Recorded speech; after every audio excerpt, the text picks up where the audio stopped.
सिंदूरी इश्क भाग 18 राठौर मैंशन। इवांस और प्राक्षी अपने बेडरूम में थे। इवांस इस वक्त बेड पर प्राक्षी के ऊपर था और वो उसे किस कर रहा था। इवांस की किस से प्राक्षी को बहुत गुस्सा आ रही थी।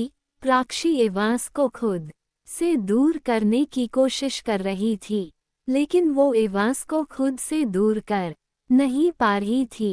इवांस की किस से प्राक्षी अब रोने लगी थी। उसके लिए बहुत ही मुश्किल था इवांस को अपने पति के रूप में स्वीकार करना। प्राक्षी के आंसू अब उसकी आंखों से बहकर गालों पर लुढ़क आए थे।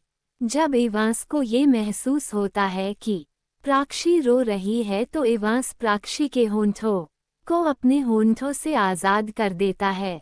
इवांस के चेहरे पर इस वक्त कोई भाव नहीं थे। वो बस एक टक प्राक्षी की बंद आंखों से बहते आंसू को देख रहा था। कुछ देर तक इवांस ऐसे ही प्राक्षी के चेहरे को देखता रहता है, फिर उससे अलग होकर बेड से उठकर बालकनी में चला जाता है। इवांस के दूर जाते ही प्राक्षी करवट लेकर अपना मुंह तकिए से छुपाकर रोने लगती है। इवांस बालकनी में खड़ा एकटक सामने आसमान में देख रहा था। प्राक्षी के रोने की आवाज उसे सुनाई दे रही थी। उसका रोना सुनकर इवांस को गुस्सा आ रही थी। इवांस का हाथ रुपे लिंग पर कसिया था। वो अपने गुस्से को शत करने के लिए अपनी आँखें बंद कर लेता है। ना जाने उसके दिमाग में क्या चल रहा था। इवांस के दिल में प्राक्षी के रोने से दर्द हो रहा था, उसे तकलीफ हो रही थी। इवांस प्राक्षी के लिए सबसे लड़ता आया है, सबके खिलाफ जाके इवांस ने प्राक्षी की मांग में अपने नाम का सिंदूर भरकर उस अपनी बीवी बनाया। तो क्या उसका इतना भी हक नहीं है प्राक्षी पर कि वो उसे एक किस कर सके। आखिर प्राक्षी उसर की बीवी है, अब तो उसका भी मन करता है उसके करीब जाने का, उसे प्यार करने का।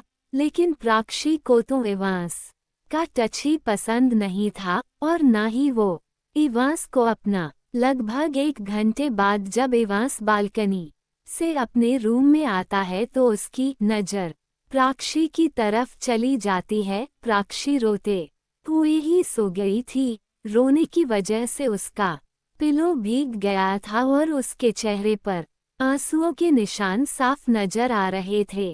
प्राक्षी को एक नज़र देखकर इवांस बेड पर अपनी साइड आकर अपनी आंखें बंद करके लेट जाता है। इवांस ने प्राक्षी को अपनी बाहों में नहीं भरा था, वो उससे दूरी बनाकर लेटा हुआ था क्योंकि वो नहीं चाहता था वे उसकी वजह से प्राक्षी खुद को असहज महसूस करे। जब प्राक्षी की आंख खुलती है तो उसे इवांस बिस्तर पर दिखाई नहीं देता है। प्राक्षी अपनी जगह पर उठकर बैठ जाती है। उसे कल रात इवांस का किस करना याद आने लगता है। वो अपनी आंखें बंद करके खुद को शांत करती है, फिर बेड से उतरकर फ्रेश होने के लिए वॉशरूम में चली जाती है।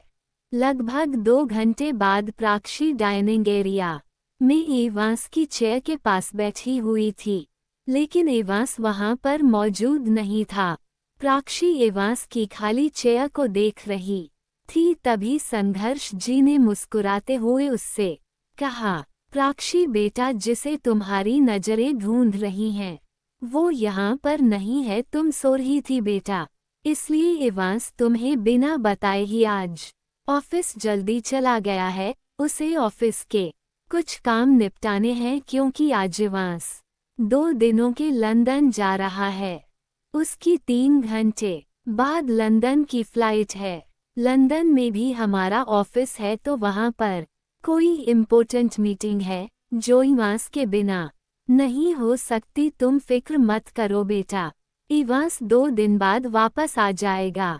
संघर्ष जी की बात का प्राक्षी कोई जवाब नहीं देती है, बस वो अपना सर हाँ में हिला देती है। वैसे भी उसे कौन सा इवांस से कोई फर्क पड़ता था, लेकिन माधवी और देविका के चेहरे पर मुस्कान आ गई थी। ये जानकार कि इवांस 2 दिनों के लिए लंदन जा रहा है।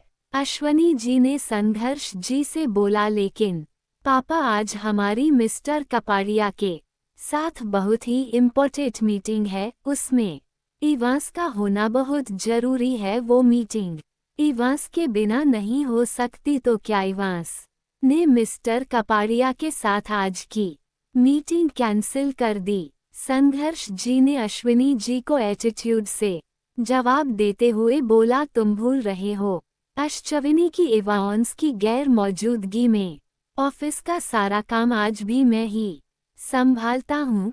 तो जब तक इवांस लंदन में है तब तक मैं ही ऑफिस संभालूंगा, कोई मीटिंग कैंसिल नहीं होगी।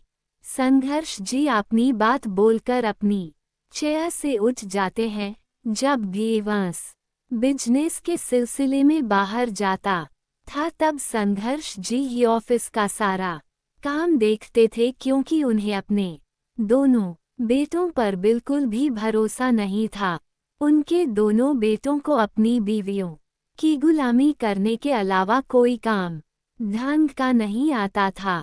उनके दोनों बेटे ऑफिस तो संभालते थे, लेकिन इवांस की गैरमौजूदगी में वो उस तरह से ऑफिस का कार्यभार नहीं संभाल पाते थे जैसे इवांस या फिर संघर्ष जी ऑफिस को संभालते थे।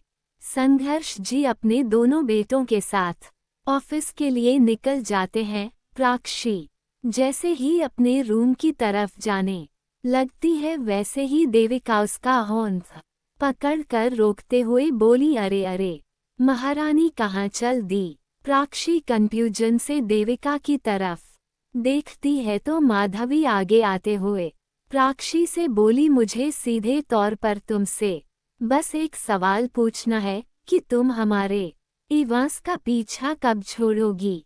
देखो, अगर तुम अपने आप से हमारे इवांस का पीछा छोड़ोगी तो तुम्हारे लिए ही अच्छा होगा, अगर नहीं छोड़ोगी तो मैं और दीदी तुम्हें ना तो चैन से रहने देंगे और ना ही इवांस की लाइफ में तुम्हें चैन से रहने देंगे। तुम्हारी जिंदगी को हम दोनों ही नर्क बनाकर रख देंगे।